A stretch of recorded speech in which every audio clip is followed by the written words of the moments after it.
येवला तालुक्यातील धुळगाव येथे खंडोबा महाराजांची यात्रा उत्साहात, समीर भुजबळ यांनी घेतले दर्शन।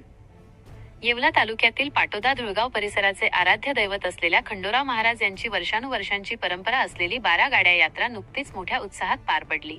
या यात्रेनिमित्त धुळगाव येथे भाविक भक्तांची प्रचंड गर्दी पाहायला मिळाली। परंपरा आणि धार्मिक विधी।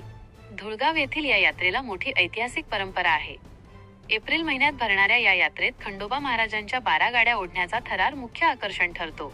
यावर्षी केदू शिवाजी बाराहाते यांनी या 12 गाड्या ओढल्या। तत्पूर्वी नवरदेवाला खंडोराव मंदिरात बसवण्याचा विधी पारंपरिक पद्धतीने पार पडला। मंदिराचे पुजारी किसनबाबा गायकवाड, छबुराव संपत पवार, भीमा अप्पा झालटे, मारुती बर्डे, वाघ मंडळी, ओंकारराव गायकवाड आणि शिवराज गायकवाड यांनी खंडोबा महाराजांची मनोभावे सेवा केली। अन्नदान आणि सत्कार सोहळा। यात्रेनिमित्त भाविक भक्त आणि महिलांनी मोठ्या प्रमाणावर वर्गणी आणि अन्नदान करून सहकार्य केले। ज्या भाविकांनी अन्नदान केले त्यांना श्रीफळ आणि शाल देऊन यथोचित सन्मानित करण्यात आले। मान्यवरांची उपस्थिती।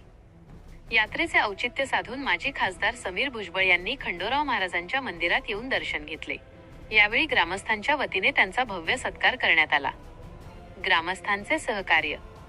यात्रेच्या यशस्वीतेसाठी आप्पासाहेब गायकवाड, संतोष गायकवाड, सतीश गायकवाड, शिवाजी जाधव, अनिल मोरे, राजेभाऊ गोजरे, श्रीराम भाऊ मोरे, अमोल भाऊ अहिरे, भगवान गायकवाड यांसह समस्त ग्रामस्थ, मीरा गायकवाड आणि प्रगती गायकवाड यांनी विशेष परिश्रम घेतले। आलेल्या सर्व भाविकांचे ग्रामस्थांच्या वतीने आभार मानण्यात आले। RKS न्यूज साठी उस्मान शेख, येवला।